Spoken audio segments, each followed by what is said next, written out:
Thank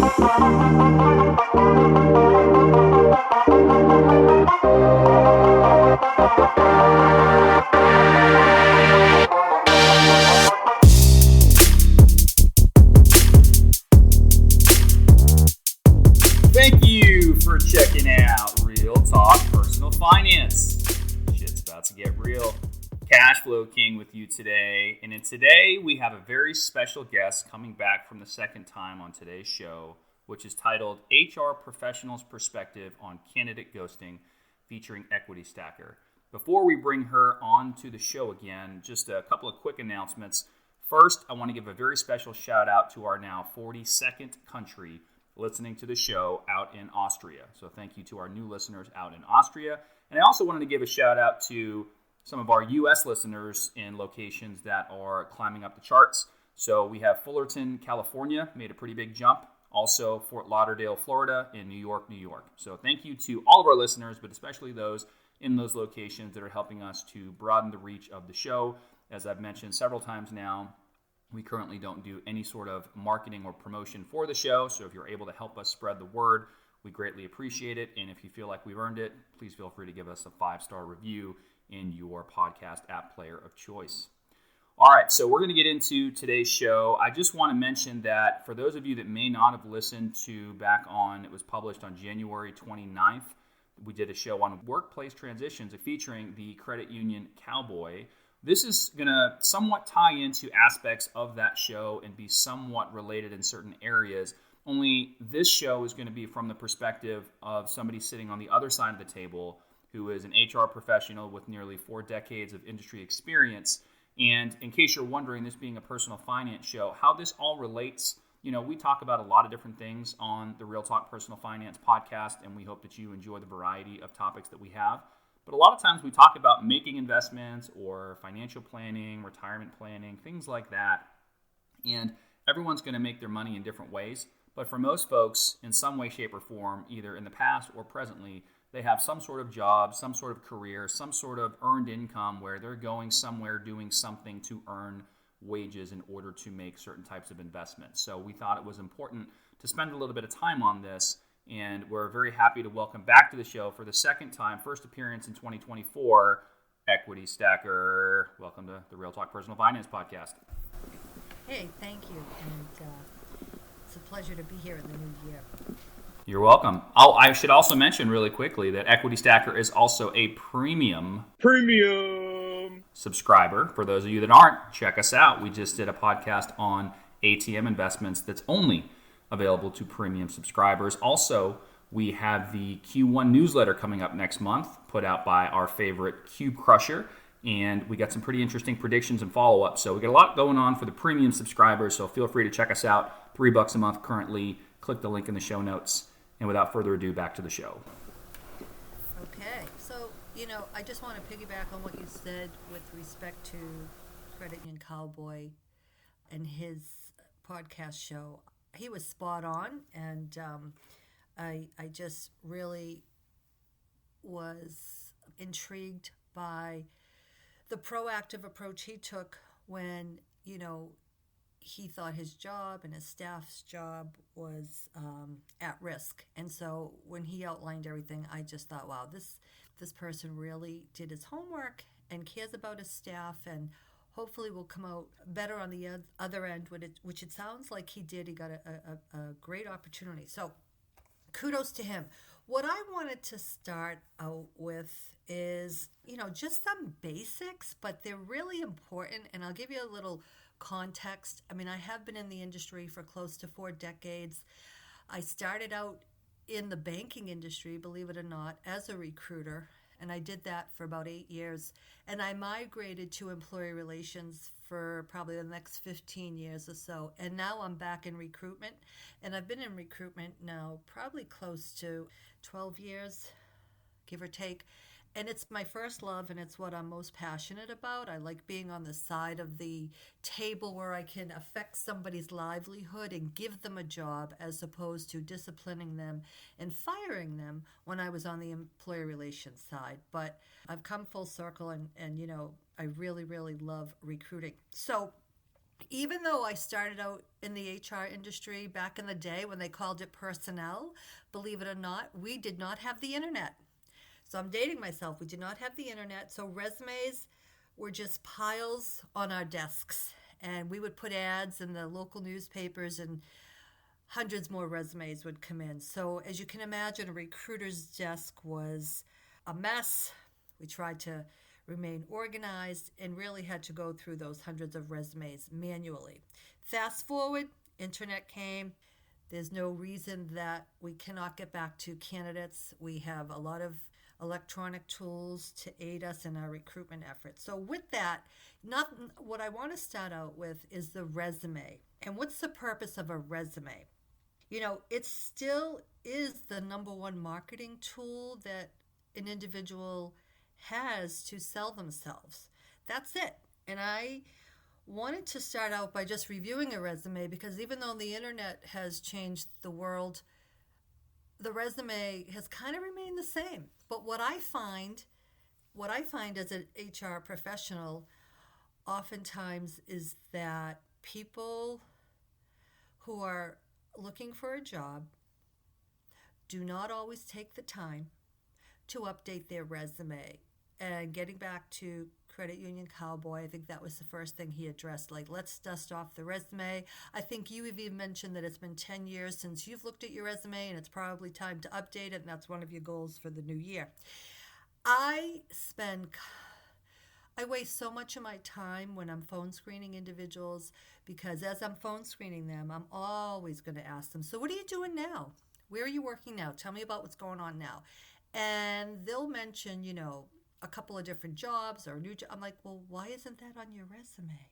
I haven't updated it. Okay, well, I really can't present you to my hiring team without a resume that's current. So why don't you go back to the drawing board, put in the jobs that are missing, and send it to my email, and we'll go from there.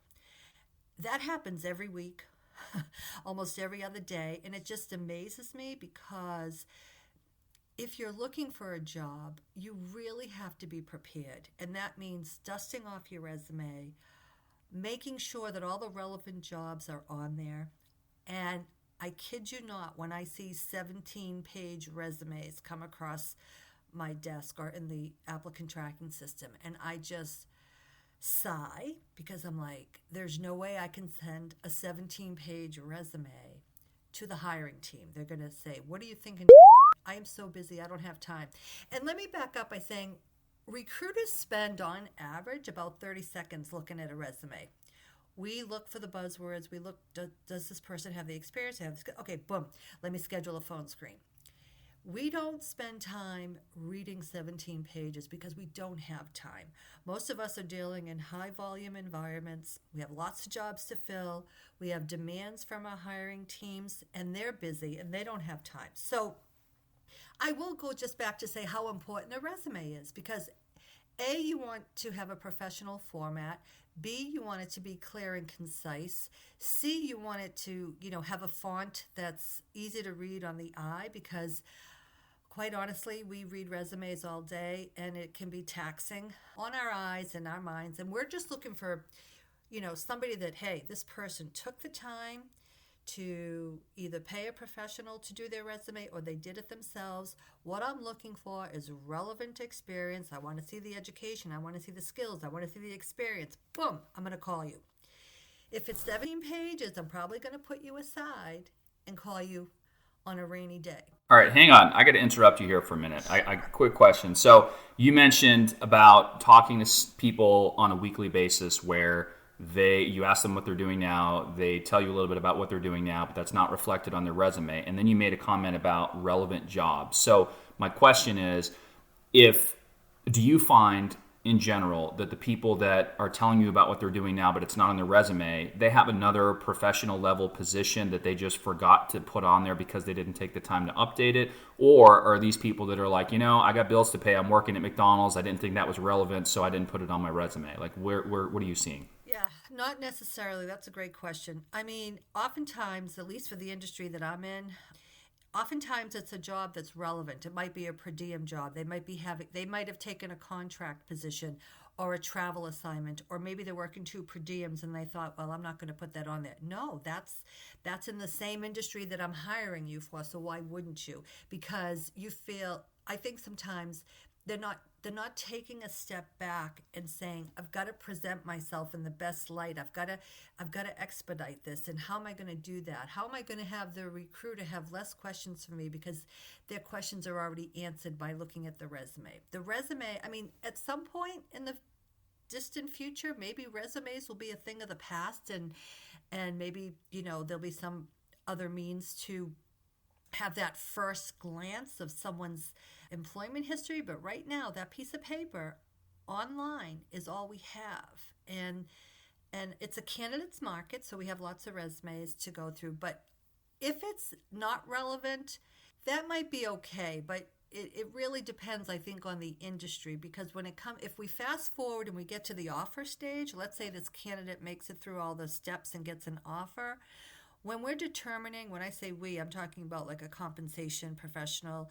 When we're determining the pay rate, we want to see all relevant experience. So it really depends on the position. That's kind of like a long answer to a short question that you have. I hope that helps clarify.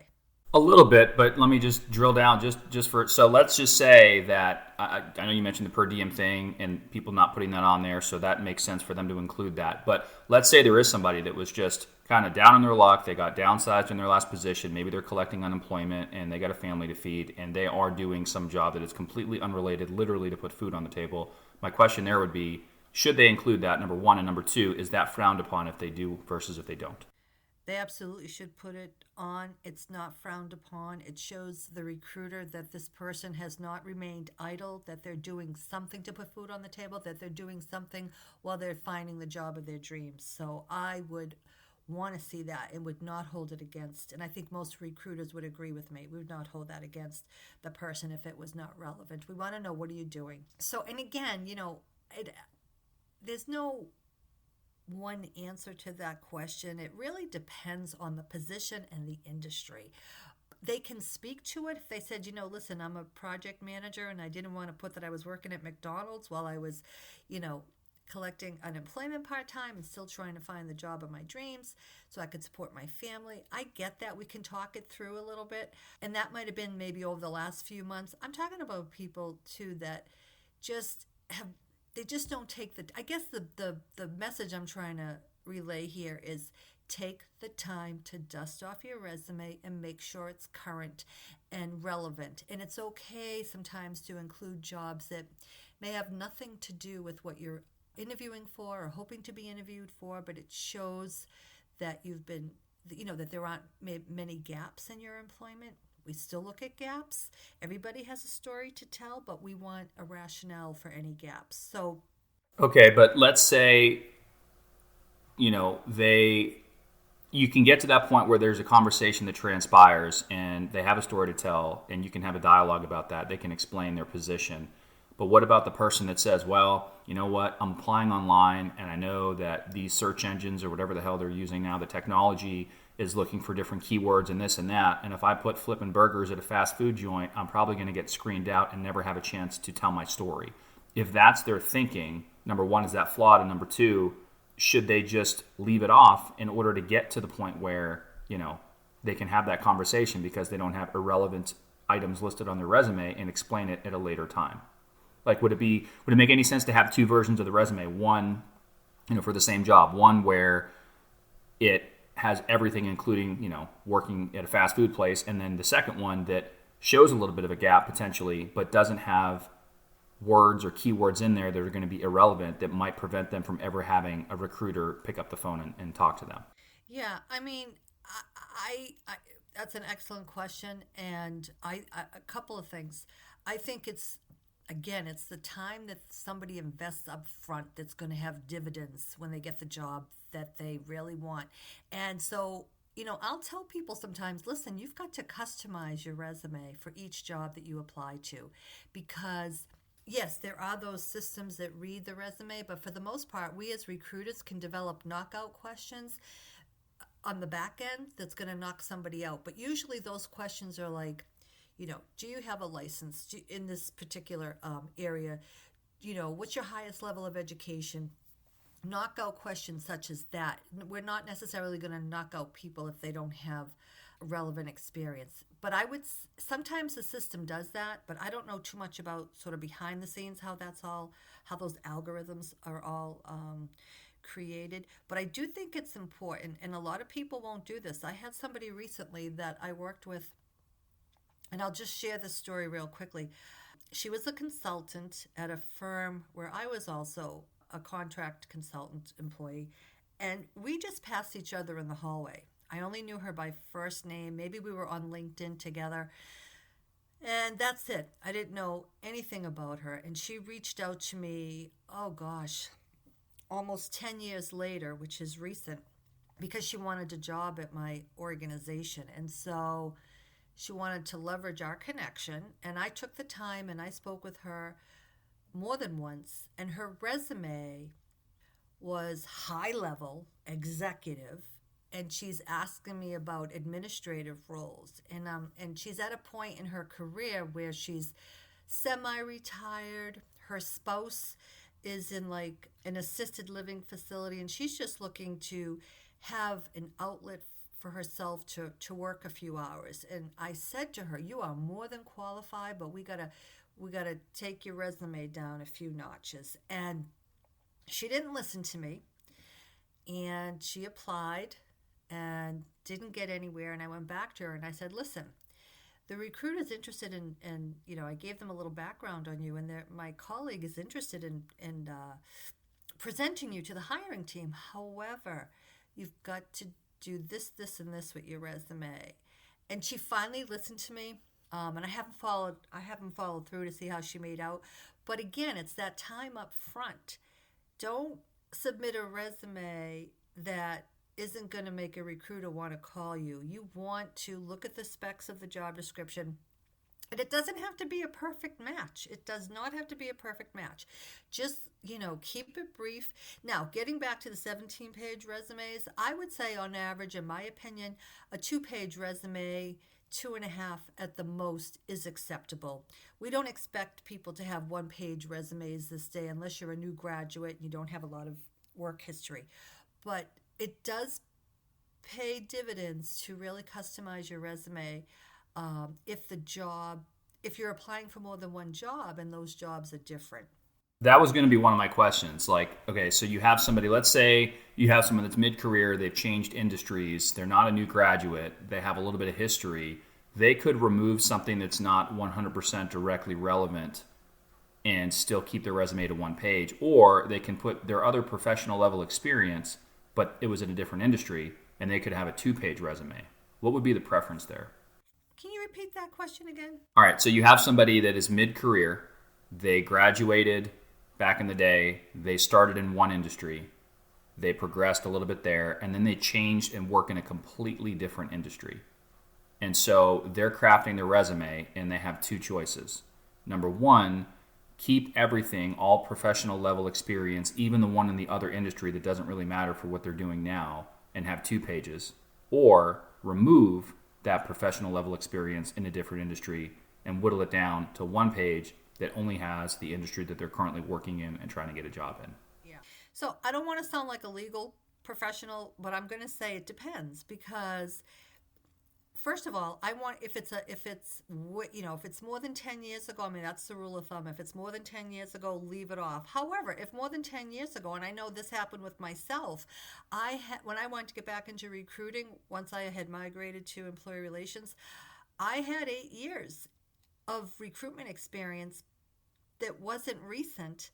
All my recent experience was employee relations. So I'm like, how do I fit this? This is so relevant, but it's more than 10 years ago. So I just, at the advice of a professional, because yes, I did seek professional advice at the time, I just did a 1-liner at the end of my resume that listed the name of the organization, the dates, and what my title was, because the title spoke for itself. But, again, it depends, because I want to see, like, I'm going to ask you during the phone screen, hey, and I've done this before, like, I see you had a career change here. You were once a teacher, and now you're a nurse, for example. So tell me what prompted you to make the career switch. And I love to hear that story because it shows me their tenacity, what's going on and why they realize later in life maybe they want to be a healthcare professional versus a teacher. Both professions are excellent to have. So again, I think it depends. I don't want to see a lot of gaps, but if the gap is more than 10 years ago and it's not relevant, it's okay. Does that answer your question? Yeah, but just clarify, it's okay, meaning what? It's okay to leave it off or it's okay to keep it? If it's okay to keep it if it's 2 pages, was that your question? No. So somebody has something over 10 years old. It's a professional level job, completely different industry, no longer directly applicable to what they're doing now, but it was over 10 years ago. You're saying it's okay to what? To leave it off? Yeah. Okay. Yep. Very good. Okay. All right. So that again, just take the time up front. And that's all I'm going to say about resumes. Sometimes I'll see resumes. That's one more thing I'm going to say. I see resumes that make me dizzy when I'm trying to read them. They're all over the place. They don't flow. The most recent job is not at the top. It's at the bottom on page 2. And I'm like spending way too much time. Again, I need at least 30 seconds to skim it and be like, okay, I need to talk to this person.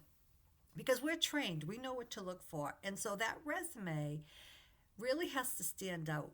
The format, the font, the sequence, it has to make sense. And if it doesn't, I'm still going to probably phone screen you and ask that question during the phone screen. Before I get into phone screens, however, I wanted to talk a little bit about a cover letter and whether or not that's necessary. I know there are a couple of schools of thought with respect to cover letters. I was on a panel a few years ago for job seekers over the age of 50 who were seeking new positions, and we did a panel and we were giving them some advice and whatnot. And the question about cover letters and whether or not to include them came up, and it was really interesting to hear how the majority of recruiters on that panel said they don't have time to read them. Now, I read them. Not all of them, I'll skim them, but I want to see okay, this person took the time to do a cover letter. But not every recruiter reads them. I will tell you, if you are going to include a cover letter, make it brief. Do not have it be more than a couple of paragraphs. Tell me why you're a match for this position and what appealed to you about this job posting. And, make me want to call you. Say something that's a hook, so I'm going to want to call you. It's not necessary. I would say the majority of people do not do cover letters. Usually somebody right out of school, let's say somebody with a bachelor's degree or even an associate's degree, it probably makes sense for them to do a cover letter because their resume is going to be, I'm sure, at minimum 1 page because, maybe they had a couple of summer or part-time jobs and they've been in school and they did projects and internships, and I want to see all of that outlined in the resume, but their cover letter is going to tell me a little bit more. So in that case, I will definitely read the cover letter. So I don't think, unless the job, and this happens, I know where I am, unless the job posting specifically asks for a cover letter, is it good to do one? Yeah. Are we going to read it? Maybe. And it should be brief and to the point. But it's not absolutely necessary unless it's outlined. And some job descriptions do say cover letter required. Any thoughts on that or questions about cover letters? No, I was going to ask that. I guess, is that something where no matter what, some organizations will just put that out there hey, please submit resume and cover letter, upload here or whatever. Are they doing that to screen out the lazy people that just want to blast out one resume and not take the time to craft a cover letter? Or, just kind of what your thoughts were about that. But it sounds like if they're asking for it, they actually want it, or are they really doing that as a screening tool? No, they really want it. They want to know that you took the time to really, take a sincere interest in telling me why you want to apply for this job. And usually a cover letter is hey, I'm applying for, the position of XYZ. Here's what I can bring to the table. I'd love to hear from you. I'm available next week. Thank you for your time. Brief, to the point, It doesn't have to, it's not the resume, it's just an intro about yourself, and it should be brief and to the point. But it's not necessary unless the job posting requires it. If you want to do it on your own, no harm. Will we read it? Probably not. And I'm just being honest. Some of us do, some of us don't. There's no hard, fast rule. It's just that we're so busy we want to get right to the resume. I try to skim it because sometimes a candidate will put something in the cover letter that's pertinent or something that I should be aware of that they're trying to tell me. So I want to make sure I don't miss that. Is it necessary for them? You mentioned something about I'm available next week, like as an example. Is it necessary for them to put in their like ballpark availability? Like what if that doesn't get read for 2 weeks? It's not required for them to do that. That was just an example. Gotcha. Okay. Yep. All right. So that's my opinion on cover letters. But absolutely, if the job posting requires it, you need to thoughtfully draft something. When you attach your resume, make sure that resume is relevant and up to date with your most recent job activities. So now we're going to move on to thank you notes. I cannot tell you the number of people, well, I can tell you the number of people that I receive thank you notes from. It's probably on 1 out of 10, probably 1. Candidates really need to take a step back because, again, the time they invest up front is really going to pay dividends. Get that resume dusted off. Make sure it's current and relevant. Do a cover letter if you feel the need to, not necessary unless the posting asks for it. But when it comes, whether you want the job or not, it's always the right thing to do. At the end of the day, I always say, just do the right thing. At the end of the day, can you sit back and say, I did the right thing today? And sending a thank you note, particularly an email, it can be an email, is so important. And people don't do it. Very few do it. And I'll tell you, during the interview, it's best for the candidate, I should say at the end of the interview when they say, thank you for your time. If it's an in-person interview, ask the hiring manager, may I have your business card? They're going to give it to you, and it's okay to ask. That way there you have their contact information, you have their email address. Do not text, just send a quick email. If you want to do a personal note and it goes through snail mail, no harm there, but I recommend an email. It keeps it current, and it shows the hiring team or the hiring manager, okay, this person is interested, because again, the thank you email, it should be very brief. I'll just give you a quick outline, like, thank you for your time today. I really enjoyed hearing about the projects that your team is embarking upon. I'd love to be a part of that. Try to find a hook, something that the interviewer said during the interview that you can tie back to why you're so intrigued and why you want to join that team. And just thank you for your time. That's it, And oftentimes the candidate will call me and say, I didn't get the manager's business card. May I send you an email? And would you mind forwarding that to the hiring manager? And I always say to them, absolutely. And they'll send it to my email and I'll forward it to the hiring manager. Again, it's very brief, and it's best to do it, within 24 hours. As a good rule of thumb. And it really makes you stand out as the candidate, believe it or not, because hiring managers are busy, recruiters are busy.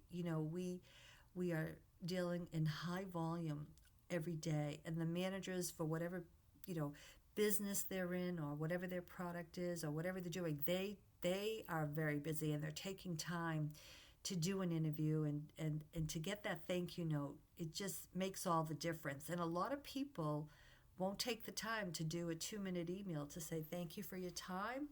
Love to be considered. Hope to hear from you. Thanks. Bye-bye. And I just love when people do that. And I think oftentimes, even if you don't want the job and it's a job that you don't want, still do it. Just say thank you. It just goes a very long way. That's all I had to say about thank you notes. Any questions? Yeah, I know back in the day, it used to be considered acceptable and almost even recommended to do handwritten thank you notes. And I know snail mail slows things down. And I know you said email is fine. I was just thinking while you were talking there, would it make sense at all? Let's say somebody's in the healthcare industry. Would it make sense at all for them to have like a card stock for, handwritten thank you notes, but also to have a business card that says something to the effect of, healthcare professional in transition, yada, yada, yada, but then almost include like a little, and I don't know if this is a no-no or not, but like a picture of themselves. And that way there, if it was a Zoom meeting or even if it was in person, when the recruiter gets that, assuming they do get that handwritten thank you note, they know who the hell the person is. Because otherwise, it's just another freaking email, I feel like. And I know it's probably good practice, but how can somebody stand out that wants to stand out? Or is that overkill? Or are you never supposed to, have it like you wouldn't put a picture of yourself on your resume because of all kinds of, I'm sure, you don't want people or have people be accused of discriminating or whatever. Like, what are your thoughts on that? Yeah, I think it's overkill. I'm just going to be direct with you. Pictures on resumes, cover notes, or thank you notes, whatever, it doesn't, it, it's not necessary. You know, obviously, the hiring team is trained to, take notes, and if they get that email, because really all and personal notes are nice, but they're not necessary. You got to put a stamp. They're going to take a while. You might be forgotten. The job might be filled in the week. I think a quick email. Everybody has email today, I would hope.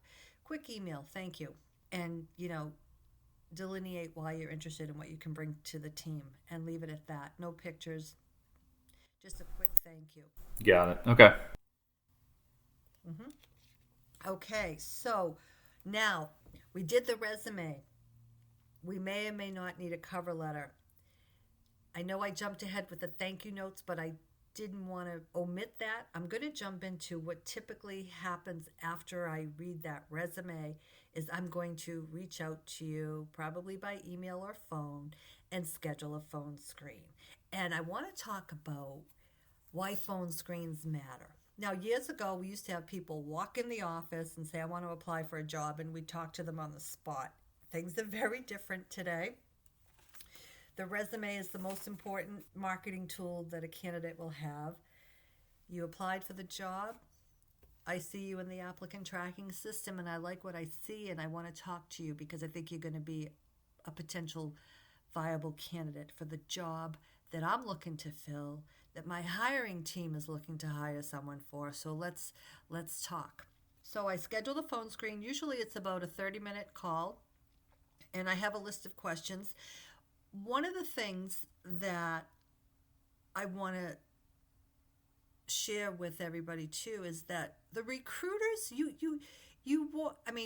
recruiters owe a high level of respect to candidates and vice versa. We're going to get to know each other during this phone screen, and we the recruiter are the gatekeepers. So it's really important that during this phone screen, A, you're on time, B, you answer the phone during the scheduled time that we established, and C, you better be prepared. And your resume better be current. I don't want to learn that you left something off that's totally relevant and where you're working at the moment isn't on there, because I'm going to be, and the reason behind all that, those sort of like requirements that we have is because we're going to get asked by the hiring manager, what has Joe Schmo been doing? And I have to be able to give them as much information up front because now I want to present the candidate. People say recruiting is sales. I don't necessarily agree with that. I'm not selling the candidate. During the phone screen, I ask the candidate standard questions so I can assess whether or not they're going to get moved on to the next step. That's my job. That's what I'm skilled at. But I'm also letting them know what we offer. So I'm not selling anything to the candidate. I'm telling them what my company has to offer them. And that's my pitch and that's my hook. And I want to get them enthusiastic and excited. So, getting back to, this is where the ghosting comes in.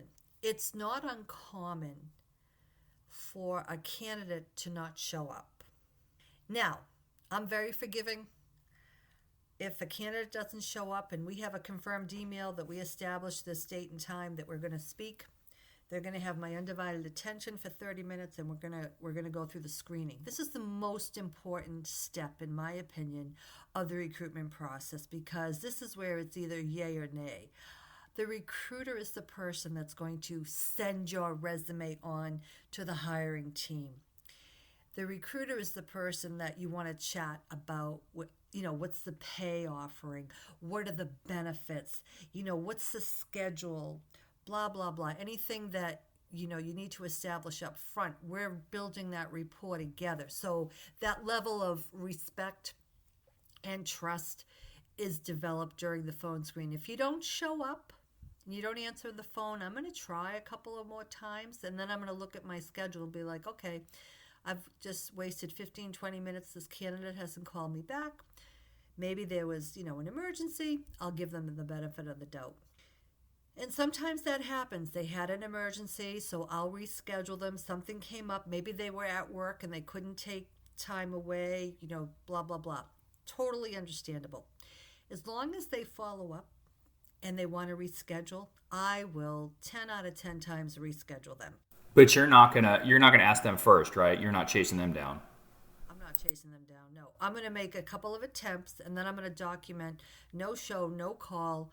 I emailed them and I called them 3 times today. You know what I mean? And then if I hear from them by the end of the day, usually it's the end of the day that I hear from them and they give me some valid excuse, absolutely I'm going to reschedule. It's a phone screen. It's important, but I give them the benefit of the doubt. Now, if I never hear from them or they don't show and they call me a week later and they have some lame excuse and I know they were interviewing elsewhere, you know what? And now you didn't get that job, so now you want to talk to me about a job. You ghosted me. It's disrespectful.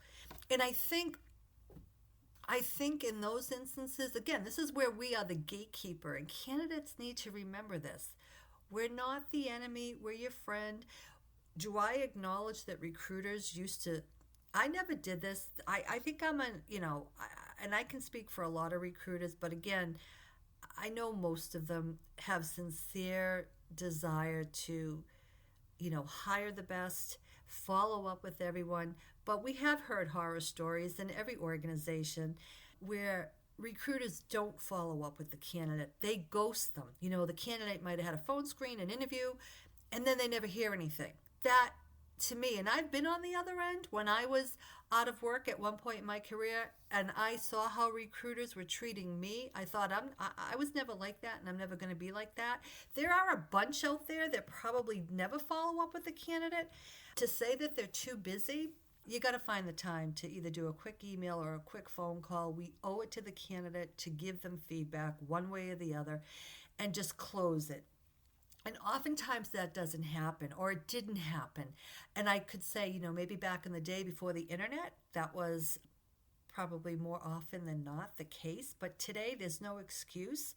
I speak on behalf of my profession. We really owe it to the candidates that we have screened, that we have interviewed, to close the loop with them, whether it's an offer or a decline. And I think today, again, this is my opinion, it's a candidate's market. So the world is their oyster. There's a lot of jobs out there in certain industries, and they have the pick of whatever they want. So they're going to ghost at times. But I don't think it's cool. I don't think it's cool at all. And I'll get into that a little bit later. But the phone screen, again, be prepared, be on time, be available, and know that the recruiter is going to ask you questions that you need to be prepared to answer. And also, we give the candidate an opportunity to ask us questions as well. It's not a one-way conversation. We're going to control the conversation at the beginning, and we're going to want to, get at the answers to the questions that we have fast, because we're busy and we're screening and we got to fill these jobs. And the hiring team, has a shortage on their team, and they're like, you got to hire, you got to find me people. So we're just, we got demands and we're doing the best we can. And so we're like on a mission. And then at the end, we'll be like, do you have any questions for me? And we give them an opportunity. And then I always say, okay, the schedule that we have, like for instance, if the person cannot meet the demands of the schedule, I will tell them right there on the phone, you know, your schedule is not conducive to the needs of what we're looking for at this time. If anything changes, reach back out to me. You have my contact information. So that might be one reason I might decline them right then and there. But most often I say to them, you know what? You have some really good experience. I think you'd be a great match for this team. The next step in the process is I'm going to send your resume to the hiring team today for review and consideration. I will be back in touch with you within the week. If you do not hear from me, please email me, check in. I welcome that. Any questions? No, I was just thinking, I was talking to a friend recently who's in the process of looking for another position. And he was telling me, you know, he'd be like, hey, you know, I had an interview with such and such company in such and such state and, you know, feel really good about it. And then all of a sudden a week goes by. He's like, well, never heard anything. So I guess it didn't go all that well. On to the next one. And I think that's kind of an example of what you're talking about here with this candidate ghosting in this particular case on the side of the recruiter or, you know, the hiring team or whoever he's talking to, that they're just kind of letting it linger, and he's scratching his head thinking, well, if I haven't heard anything, no news in this case is probably bad news, and just keep on going on. But there's no closure, there's no thank you for applying, but sorry, you know, we're considering other people or anything like that. Yeah, and that's unfortunate. And for that person that you know, I would advise him to, you know, again, next interview, ask for the business card of the hiring manager at the end of the interview. You know, make sure you have the email contact information of the recruiter who screened you, and it's perfectly appropriate to call us, contact us. What, you know, like, hey, I'm just checking in. Where does my, you know, what's the status of my candidacy? That's perfectly welcomed and appropriate. And but at the same time, though, like if if the status was they really wanted that person, then wouldn't they follow up with him? You know, okay. Again, I'm going back to that whole depend. It depends because some jobs, some industries, it takes longer to find the best candidate depending on the job. So just because a candidate hasn't heard anything in a week or two doesn't mean they're not still in the running, doesn't mean that they're not still under consideration. Yes, should the recruiter check in with them and say, hey, Joe Schmo, I know it's been a couple of weeks since you've heard from me. I don't want you to think we've forgotten about you. We are still interviewing candidates. We're going to complete the interviewing process by this date, at which time you will know where you stand. That's our job. We should be doing that. Not everybody does it. So if the candidate is assertive, and I would hope that they are, it's okay for them to say, hey, I haven't heard anything. I really want that job. I want to close the loop. Did I get it? Did I not get it? I can know if I can move on. I can know if I, you know, should pursue other jobs. Absolutely reach out to us. And if you have the hiring manager's business card, reach out to them. You keep saying business card, but I feel like a lot of these are virtual and online. You apply online, you get an email, you do a Zoom or a phone call or whatever. I mean, I guess you're just using that as a general term. You're not talking, I mean, unless it's in person like you mentioned before, but in the event of a virtual, you're not expecting a physical business card. You're basically just saying their contact information, right? Right. Great segue into my next item that I want to cover, and that's Zoom interviews and how they accelerate the hiring process. You know, since COVID, Zoom interviews, working remotely, all of those things, those positive things that came out of the pandemic are still in place for the most part. Zoom interviews do accelerate the hiring process, and I would say probably 95% of the interviews that I schedule with candidates are Zoom. After they have the phone screen with me and they get an interview, with the hiring team, it's going to be on Zoom. So on that invitation, when I send out the Zoom link for the interview, the candidate is included. So it goes out to the hiring team, whoever that may be, hiring manager. Sometimes they have somebody else, you know, two hiring managers or an educator or somebody participating in the interview along with the candidate. They're going to see each other's email addresses because they're all on the invite, the Zoom invite. So there's no reason that, you know, and they have my email as well. There's no reason that the candidate if they haven't heard anything, can't follow up. It's well within their right. Should they have to? No. But sometimes, put the recruiter on the spot. Like we get busy, but if we're organized, we should be following up with everybody and not leaving people hanging. Is the email thing intentional? Like they can see their email, but is there ever an instance where everybody's like blind carbon copied, so you really can't see their email? I mean, you could, but I don't. I just include everybody's email. And because sometimes I'm not a part of the interview. So if something's going, I'm setting it up, I'm coordinating everything, but I'm not a part of the interview when it actually takes place. So the fact that they have each other's, it's fine that they have the emails. That's just never been an issue. But usually they follow up with the recruiter. They feel more comfortable. So let me go back. If it is a Zoom interview, yeah, you're not going to say, "Can I have your business card?"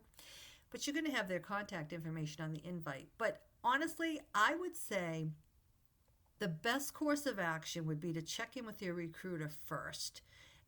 If you don't hear from the recruiter and you want to, if a week or so goes by and you've not heard from the recruiter, should you, would you, reach out to the hiring manager? It's probably not the best thing to do, but if the recruiter is absent and not responding and maybe you have another job offer and you want to make a decision, but you're really interested in this other company that you haven't heard from, you can say to the hiring manager, I reached out to human resources, haven't heard back from them yet. I have another offer on the table. Am I still under consideration? And probably the recruiter is going to say, let me have HR follow up with you. I mean, the hiring manager is going to say, some of them may answer on their own, or they may say, let me have the recruiter follow up with you. So a recruiter really shouldn't ghost the candidate. They really should respond. So hopefully there's not a lot of time that's lapsing, but I recognize that it can happen. It's not just candidates ghosting us, it's recruiters ghosting candidates, I hate to say. I don't think they do it intentionally. I think it's the way of the world right now with volume, less staff, more jobs to fill, etc. So does that answer your question? Yeah, I'm just having a little trouble following all this. So we got the recruiter, we got the hiring team. Can you kind of break down for me and for the listeners, like if we had to map out this process, you have the candidate that's applying for a position, and then like what's the sort of flow from there? Like, because you mentioned on the Zoom part, you're not a part of that interview, so there's other people involved. Like, can you just walk us through the flow of all that? Sure. So again, if we start with the resume and you see a job posting, you're going to apply online to that company. You're going to upload your resume. You may or may not upload a cover letter. You're going to go into an applicant tracking system that now is in the recruiter's inbox. So when the recruiter is reviewing that job, they're going to see how many applicants applied. They're going to scan the resumes, maybe read the cover letter, and then decide who's viable, reach out, schedule a phone screen. That phone screen is the most important part because that's where the recruiter is assessing the candidate's skills, and quite frankly, the candidate can assess, what the recruiter is sharing with them in terms of, a little bit about the company, what we're looking for, and is this a place I want to work? Was this job represented the way in paper, or I should say online, the way the recruiter is describing it, and kind of do their check and balance. Then at that point, the recruiter will let the candidate know, or should let the candidate know, if they're going to be continuing in the process. And that process continuation involves sending their resume to the hiring team for review and consideration. And I usually do an intro to the hiring team to say, I phone screened Joe Schmo today. They worked here, here, and here. Here's where, their experience could really make a difference, blah, blah, blah. And then, would you like me to schedule a Zoom interview? And the hiring team will get back to me, usually within 24 hours, and say, yes, I want to do a Zoom interview with Joe Schmo. At that point, I do all of the coordinating of the schedules and send out the link, but I'm not a part of that interview. The subject matter experts for that position are interviewing the candidate. So are you done? Are you done at that point, or you're scheduling and facilitating, and you're kind of the liaison? I'm not done at that point. I am the gatekeeper. So during the phone screen, if you want to chat with me about what the position is offering, or you want to get a ballpark estimate from me of what I think you would be offered in this position based on your years of experience, that's the conversation you want to have with me. You do not want to bring up salary to the hiring manager. That is inappropriate. All those conversations can either be discussed with the recruiter during the phone screen or during the offer stage. So because I'm not a part of that, like my job is to qualify candidates, present the most, the best talent to my hiring team. My credibility is on the line. I'm not, I've got to qualify this candidate, send them on for an interview. And at that point, after the interview, where I get involved again, is the hiring team responding and saying, "We love Joe Schmo." And then we get Joe Schmo hired. But we have to go through the reference checking. We have to go through, the whole other steps, which I'm going to get into. So yeah, I'm involved. I'm just not involved in the actual interview. Got it. Okay. Okay. So one thing that's important, another thing I should say that's important, is candidates should really do their homework. And I try to prepare them during the phone screen. If you are going to have a phone screen, it's important that you know a little bit about why you're interested in the organization that you're having the phone screen with. If you don't, I think the recruiter, it's incumbent upon us to, say to the candidates, listen, I asked why you wanted to work here. You really couldn't articulate a reason, but I do believe you have the experience and you would be a great candidate, and I'd love to present you to the hiring team. However, I want you to go on our website. There's a plethora of information. You don't have to know everything about the organization, but be familiar with our mission, our vision, any corporate citizenship activities that we do, and be able to, align or tie your values and show, or I should say articulate to the hiring team how the values and the mission of the organization align with your mission and your values as a professional. And the more you can show your passion in an interview, the more you're going to impress the team. I mean, that's half of it when you're going for an interview and you're going for a job. You're now in front of the hiring team. This is the most important piece because they're the ones that make the decision. The recruiters don't make the decision. We screen you, we qualify, make sure that you meet, all the specs that the team is looking for. But when you're in front of that team, you've got to dress the part. Even though it's a Zoom interview, don't show up in your pajamas or a sweatshirt or anything like that. Dress professionally. This is where now you're going to be able to sell yourself in person, even though it's on a screen, and just know a little bit about the organization. Again, you don't have to memorize the mission and the vision, but you have to know a little bit about, what they do and why you believe they would be at an advantage for bringing you on board. What about sweatpants on the bottom, formal shirt on the top? That's fine. How many of these people on the other side are wearing sweatpants on the bottom? Well, usually they're in the office. They're not remote, the hiring teams. Okay, what about the recruiters that are remote? Are you guys in sweatpants? No comment. Nice. No, I'm just kidding. You just want to be presentable, prepared, professional, not disheveled, Got it. And believe me, it happens where people are not prepared. Any other questions on the Zoom interview? It does accelerate the process, I will tell you that. When you say that, accelerate the process, why and how? Because it can happen more quickly? Yes, because, there's a lot of competition today. I don't think unemployment, I'm not sure what the latest stats are. I think the last time I checked was 3.7 nationwide. I don't know if it's more or less, but the job market for the most part is pretty good in certain industries, and we have to move fast because there's a lot of competition. There's competing organizations, and so oftentimes a Zoom interview, it's one and done, and the person never has to come to the organization. Now, After the Zoom interview, and I've had this happen, if I'm ready to present an offer, because the hiring team will say, we want to hire Joe Schmo. When I call Joe, he may say, I really want a tour of the facility. I really want to meet, I want a second interview. I really want to meet the team. Well, absolutely. We're never going to turn somebody away that wants to have a second interview or, see the location or see the facility.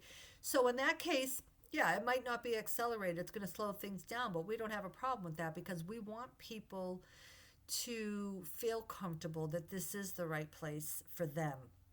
So it may involve coming in for a tour, meeting the team, but oftentimes it's one and done, Zoom, and you get an offer or you don't. Is that industry specific or is that across the board? Because that seems a little quick to me. I wouldn't say it's across the board. I think it's industry specific. Okay. I mean, I've heard about people going on multiple interviews and, call with this one, call with the recruiter, and then a call with, and then they're doing a panel interview, and then they meet the big boss, and, Right. We do have some positions that are more specialized where there might be a panel interview. The team might say, we want them in person. We don't want to do a Zoom. Yeah, it definitely is. I would say job specific. If it's a high volume position and it's a cookie cutter position and you're hiring the same profile, yeah, we can work fast. But to your point, I don't think it's across the board. I've heard stories where some candidates have to go in for interviews multiple times and meet with multiple people. And sometimes, depending on the level of the position, that can be a bit much for the candidate. And, I don't always think that that's the best approach. But again, it really depends on the job and what they're looking for. This is kind of random, and you may or may not have an answer for this, but this just popped into my head. So I know somebody who one time was interviewing for a position. They were doing it virtually, and they had a couple different interviews. And at one point, like the final task, if you will, or the final interaction was, hey, here's a project, and if you could get something back to us, I don't remember if they gave them a timeline like a week or whatever. They might have given them a deadline, I think, by such and such date. But at what point is that appropriate versus inappropriate for a potential candidate to be asked to do some sort of task almost to prove themselves, or presumably for the folks on the other end to kind of gauge what their thought process is like and maybe their critical thinking skills and things like that, depending on the position? Like, is that appropriate, or is there ever a time where the candidate can push back and say, you know what, I'm not working for free, or you know what, I don't think this is appropriate, without just completely blowing themselves off the position? Yeah, I've never worked in an industry that required that, but I have heard stories. I really think if it's okay, because if the hiring team wants to assess their presentation skills or their writing skills and they ask for a sample of some sort, again, depending on the industry and the position, it may very well be appropriate. It's hard for me to answer that completely without knowing the job, the industry, and what, and I will say this: if you're asking that of one candidate, you have to ask of all candidates. So as long as it's consistently applied to all candidates that are in the process, I'm fine with that. Yeah, I think in this situation, it was down to just a couple of people, and they just gave whoever was left a task and said, hey, give us your best. Absolutely. I would support that, because if you have two equally qualified candidates, then it really comes down to, oh my goodness, I only have one position to fill, but both can fill the job. We don't, again, you don't really know. People can interview well. Some people don't interview well at all, but they may be your best employees, right? So just because these two finalists interviewed well and are equally qualified, it's hard to say which one is really going to be successful. So asking for a sample at that stage of the game down to the two finalists, if that's the deal breaker, I don't see any concern for that. Got it. Okay. So moving right along. So let's say, after the Zoom interview or in-person interview, or after you've had a Zoom interview and you went on a tour and you met the team, You want to come on board and we work on an offer for you and we present the offer. 9 out of 10 times, I would say, we're going to say, you know what, we can make you a verbal offer. It's contingent upon blah, blah, blah, blah, blah. And one of those blahs is references. I want to say to the listeners out there how important it is to not burn a bridge wherever you have worked. Just like, ghosting can come back to haunt you, and I'll talk about that too at the end. References and can come back to haunt you because most organizations, when you do get to the reference stage, they're going to want to hear from one or two of the managers to whom you reported to previously. Doesn't necessarily have to be your current job because we don't want to put you in an awkward position. Maybe you haven't told your current manager that you're looking for a job, but we are going to ask for managerial level references. So we want to hear from people that you've worked for previously who were responsible for your performance appraisal. Now, most companies use electronic tools. They utilize a program where we make it easy. Years ago, you'd list references on your resume. Nobody does that anymore. And let me just back up. When you do your resume, do not say references furnished upon request because that's just taking up space on your resume that should only be 1 to 2, maybe 2.5 pages at the most.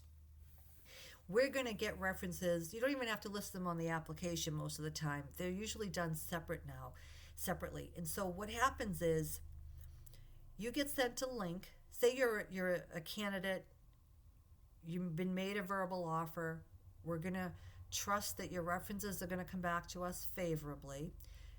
But again, we told you the contingency, like if they don't come back favorably with this verbal offer, we reserve the right to rescind the offer. So we don't want to hold up the process. So we're going to start the onboarding. We're start getting everything done, but the references are still out in we're waiting for the references to come in. What typically happens is a link gets sent to the candidate. They input their former manager's contact information, and they can, we may want to ask a peer or a colleague or a professor or somebody who knows you well and can speak to your performance on the job. We're going to want to hear from them. Most companies ask for 2 to 4 references, but rest assured they're going to ask for a manager reference. So even though you left a job that you hated, or the manager, whatever, most people leave jobs, right? They don't leave companies, they leave their managers, right? So you don't want to burn a bridge. You want to, because you're going to need that manager for a reference down the road, and you want to not burn a bridge, leave off respectfully and on good terms. And you may think, oh, I'm never going to use that person for a reference, but sometimes the organization that you're interviewing with will say, I want a reference from company ABC. They're our competitor. You work there. I want to hear what they said about your reference. And if you didn't leave on good terms or you burned a bridge, that's going to be a huge red flag if we can't get a reference from there.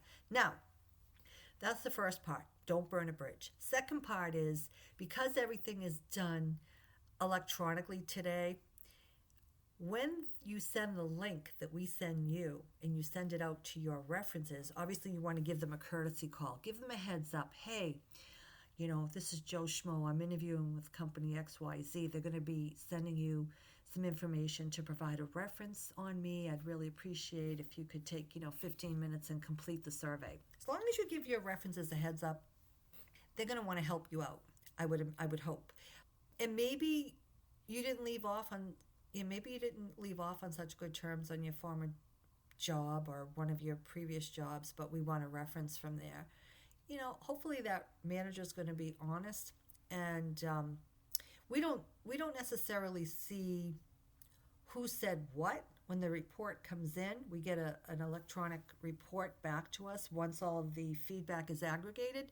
We don't necessarily see who says what. It's all summarized for us, but what we can see, and this is important for candidates to understand, we can see the IP addresses of the computer or the phone or the tablet or the laptop that the reference utilized to complete your reference. We can see the location, we can see the company, we can see the IP address. So I hate to say this, but there are times when there are IP address matches and they're not legit. Sometimes they're legit. For instance, if the candidate is including two managers from the same company or two managers and a coworker from the same company where they previously worked, and there are IP matches on the report because it's going to be flagged to us, we're going to get an alert, that's legit. Okay, they all work for the same company. They happen to, be in the same location, same network, not a problem. But sometimes the candidate panics, maybe, and this is just my guess. They know we want a reference from a former manager, and maybe it's at an organization where they didn't leave off too well, and so they're going to try and do the reference on their own and think that we don't know. When that report is generated, we can see that the IP address and location of that managerial level reference may match the candidate while they were at home. And that is a red flag to us. And I'm not going to get into the weeds and how we address all of that, but it's definitely a red flag. So my suggestion out there, don't burn a bridge, be honest, and just make sure that you have a list of references that are legit and that you have them fill out the survey. Don't do it for them, because electronic, the way technology works today, we will find out, and then we will most likely do a little bit of investigation and rescind the offer, and you don't want that to happen. So just a word out there, cautionary word. So what happens from a liability standpoint? And obviously we don't give any advice on the show. You're not giving advice here. But there's some companies out there that might say, we can verify dates of employment, but that's all we can do. We cannot say whether or not we would hire this person again, or, how do you, if the company wants a reference from a particular organization and that's their policy, what happens there? Yeah, that's a good question. And you're absolutely right. Let me just take a step back. This is all for entertainment and educational purposes, and I'm expressing my opinions. This is not to provide advice. I'm simply, suggesting to listeners that they think about all that I'm sharing today, because it's important. There are times when organizations will only verify rank and serial number. In other words, your job title and the dates of employment. That, unfortunately, is not enough. We will go back to the candidate and say, okay, we understand, we were able to verify your employment. However, we need a reference. So if you don't burn a bridge and you have a good rapport with your former manager, most of them are going to give you a personal reference outside of the company, guidelines. I guess, and I hate to sound like a legal person here, but it really depends, because if I already have a couple of other references from the person, and the company that's only verifying the dates of employment and the title, that might be enough. That might not be as important if I already got the manager references. If it's a manager reference, then I'm going to have to say, okay, for instance, this happens a lot with newer graduates right out of school that are going into the workforce. We would take a reference from a professor, because they don't have a lot of work history. But if it's somebody that's been in the workforce a while and they're only verifying the dates of employment, we just put it back on the candidate and say, listen, we have a policy. We have to have 4 references. So can you please find somebody else? And they usually do. They'll do a little bit of digging, and they'll find somebody that's usually acceptable. It could be a supervisor. It could be somebody that maybe used to manage them or knows them in some other light. If it turns out that they absolutely cannot get the reference that we require and they can only get peers or coworkers, we would look at that, but we really put it back on the candidate. Like this is part of the process when you're looking for a job. So you have to find somebody that's going to provide a reference to us, or we can't hire you. Well, okay, let's say, and I'm playing devil's advocate here, but let's say you have somebody that works for an organization and they know that's their organization's policy. Like if they were to leave and go elsewhere and they wanted a reference to that company, they're not going to be able to provide that. Would it make any sense at all, and does it carry any weight if that candidate retained certain things? So, for example, maybe their manager, commended them on a project well done, and it was in an email, and they had that in writing, or something to that effect. Would that carry any weight at all in the future if they couldn't get that reference? No, not necessarily. No, we want a reference because anybody could have written that letter. Even if it comes from, like, they literally printed out an email that their manager sent them, and it says, like, hey, great job on such and such project. We really appreciate your hard work on this, blah, blah, blah. I'm going to say no. Because is that nice to have in the portfolio that you have when if you set up a portfolio with a list of organizations that you're pursuing employment with, that's fine. But no, that would not be acceptable in my opinion. I would put the onus on the candidate to go back and get us another reference. And so maybe it is a professor or somebody that knows them, but I would say that document is not sufficient because in the survey that gets sent out electronically, there are specific questions that are asked. And so that document that you've kept that commended you, while it's great to have and it's important, it's not going to be sufficient. Interesting. Okay. So, just out of curiosity, and you don't have to name like names or anything, but the company that you work for, if an employee leaves there to go somewhere else and they're asked to provide a reference, does your company provide, like, would the managers at your company answer this electronic survey for another company? I don't see why not. I think that's a great question. I'm not on that end. I'm not on the employee relations side when somebody is leaving the organization, what the policy is, but I do think that managers, if they're able to, would provide a reference if somebody was leaving. Gotcha. Okay. So that's pretty much, getting back to candidate ghosting, it's just not cool because, I've been in the industry, and this is, again, I'm only citing my opinions here. Nobody has to listen to anything I'm saying or take anything to heart or follow to the letter everything that I'm saying. This is for educational entertainment purposes only. You're hearing from an HR professional who lives and walks and breathes this every day with recruitment, and I absolutely love what I do. And I want to help people find jobs. I get so much satisfaction with affecting somebody's livelihood. So I want to help you find the position. I'm your advocate. So let's respect each other. Let's not ghost each other. And I'll tell you why it's not cool. At the end of the day, myself, I've been in about 5 different industries over the course of 4 decades. You just never know where I'm going to pop up again. And we document everything. Recruiters document if you're a no-show. We don't forget names. We are able to retrieve applicant names and see the status. And we do document if you were a no-show, no-call, things like that. So the chances of getting a second chance are almost void. So just keep that in mind because you just never know where that recruiter is going to end up. You never know if the job that you're taking doesn't pan out and you want to come back to the organization that you ghosted. It takes 2 minutes to say, hey, I'm no longer interested in the job. I'm going to withdraw my application. How many people do that? A lot. But I mean, I've had candidates at the offer stage, they're ready to get onboarded, and then they ghost us. I'm like, what is going on? I had the best rapport with this person.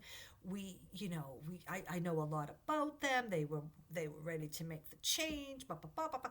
And when I chase people is when I close the deal. I'm not going to chase anybody. I'm going to give you ample time to respond. I'm going to make multiple attempts, particularly in writing, to try and reach you to say, what's going on? Talk to me. And if there's no response, then it's not going to be a good outcome. But we do document everything. So if I just want to stress that recruiters should be following up with all the candidates that they have at least interviewed. Phone screens, usually you can tell the person during the phone screen if they're going to be viable or not and move on to the next step in the process. Sometimes you don't know. But when you do hear feedback from the hiring team, it's incumbent upon us as recruiters to follow up with the candidate. It means so much to a candidate to know that A, they're being considered, or B, they're not. And that's okay. We try to give them feedback and say, hey, you know what? Go work elsewhere for a year. Come back and reapply. Because when you get that other experience, you're going to be in a better position to be a viable candidate here. I like to give feedback to candidates. I know when I was on that side, like credit union cowboy, at some point in our lives, we're all going to be, I hate to say it, but we're probably all going to be on that other end where we're looking for a job, whether it's because we got laid off or we decide to make a move or the company goes under, whatever. We just remember that mutual respect. Recruiters owe it to candidates not to ghost and to follow up, particularly if they've gone through the process with screening and interviewing. And candidates owe it to recruiters. Listen, if you're no longer interested, just tell us, because we're going to document that you withdrew. But we're going to consider you the next time when you're ready. Our door is always open. It's okay to withdraw. You probably have a valid reason. Maybe timing isn't good. Maybe you have childcare issues and you can't do the schedule. Whatever the reason is, as long as you communicate and you're ready in the future, contact me. And I leave the door open. But ghosting is not cool. It's just not cool on either end. We should get some t-shirts made. Ghosting is not cool. Put Equity Stacker on the sleeve. There you go. Yeah. Are there any questions that I can answer? I don't think so. I know we're getting a little long here, so unless you had any final thoughts, I think we'll just wrap it up. Okay. All right. Well, thank you for coming back on the show. We will have you included in this year's poll for 2024 guests when we send that out at the end of the year. Thanks for being a premium subscriber to the show. We appreciate that. And to all the listeners out there, we hope you enjoyed today's show. We will see you in the next episode. Check the mic and make sure it sound right, boys.